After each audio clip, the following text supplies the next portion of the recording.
Hey guys, so Matthew Lippert back here. I'm going to be doing a little project on my 2015 Chrysler Town & Country minivan.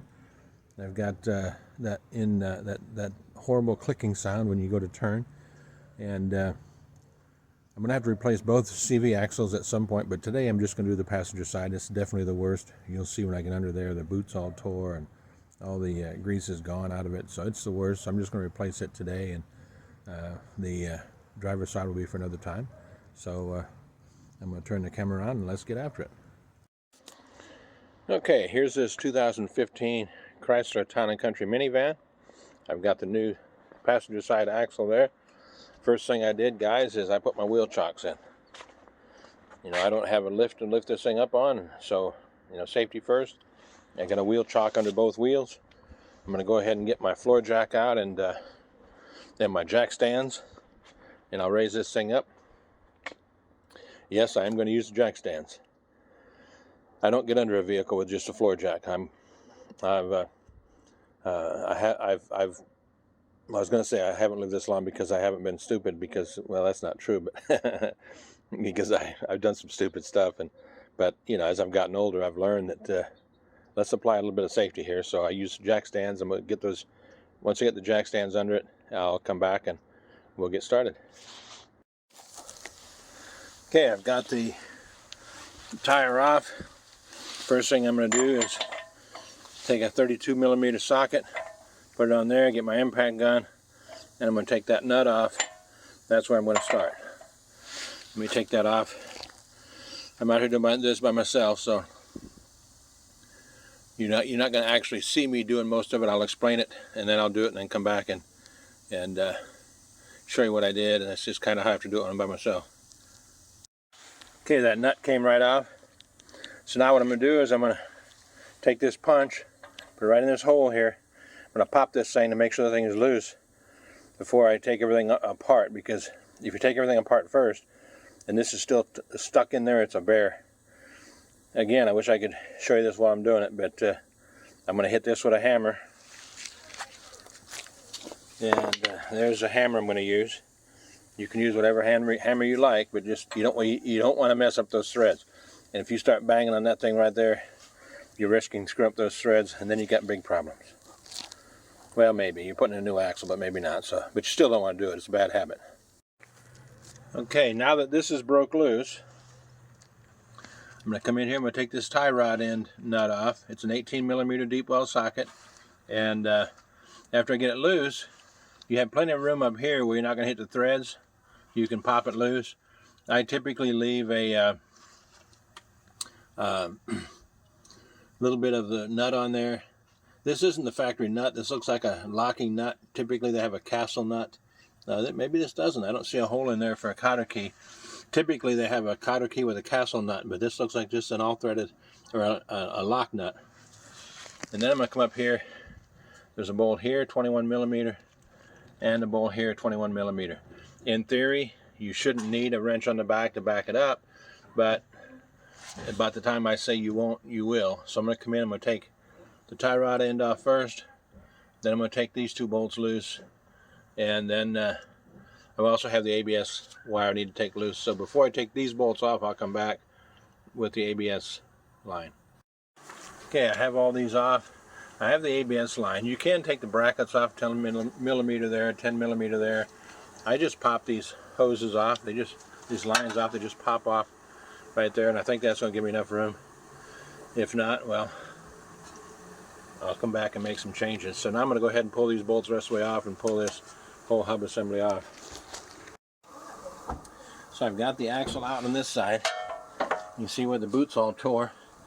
I'll get a close-up of that when I got it out, but it's in pretty bad shape. There's the other end of it. I'm going to take my hammer, when I beat on it right here, that should be able to pop it out fairly easy. And then I'll get it out here on the ground and we'll line it up side by side with the new one. Alright, here's the two CV axles side by side. This new axle I got from AutoZone comes with the nut. They don't always come with the nut. Hopefully that takes the same size socket. If not, I may use the old nut. We'll see. So But this one here, you can see that boot's bad. Let me switch this thing around here. Alright. There's the inside of that CV axle. There's these where there's holes right. Let me see if I can do this by myself. Alright.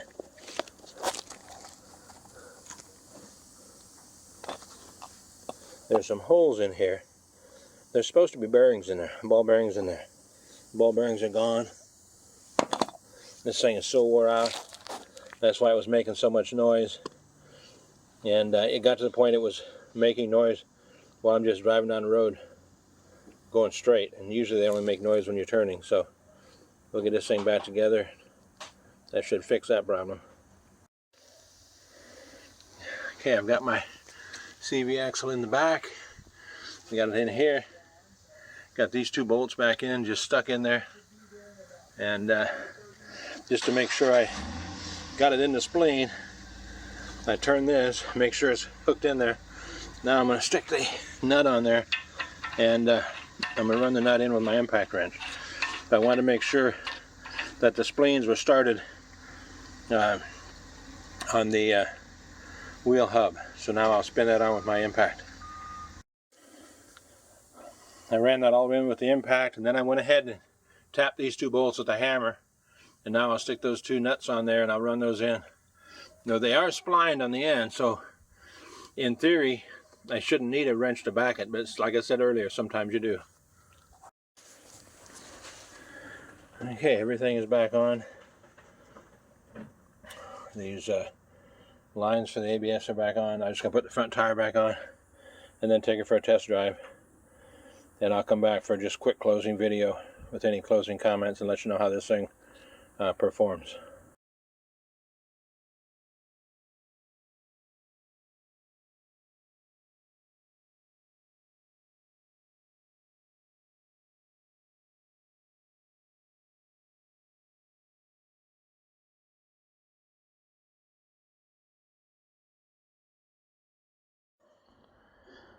Okay, took it for a test drive. Everything is great. Now, I didn't talk about torquing anything. It's probably a bad habit, but I don't torque a lot of things. The hub bolt I know should be torqued to 125 foot-pounds. I've done this long enough, I kind of do it by feel. But you can find any of this information if you Google it. I do, however, torque the wheel studs. I'm real anal about that. 100 foot-pounds on each of the lug bolts. And what I do is I'll go 1, 2, 3, 4, 5. Go until it clicks, and then I'll come back and do all 5, same order again. And make sure everything clicks, make sure everything is sound. Last thing I want is this wheel coming off as I'm going down the road. Plus, if you over tighten these things, number one, they're hard to get off. Number two, you can stretch the wheel studs. So it's best to, if you don't have a torque wrench, borrow one. You can go to AutoZone or O'Reilly's. Most of these places have what they call a loan-a-tool program. You basically pay the price of the tool. As long as you bring it back in like 72 hours, you get your entire money back. The tool basically doesn't cost you a dime. If you keep it, no big deal. You've already paid for it. But a decent torque wrench is a good thing to have if you're doing this DIY stuff at home. But torque these lug nuts. Don't risk going down the road and having your wheel fall off. I hope this helps you.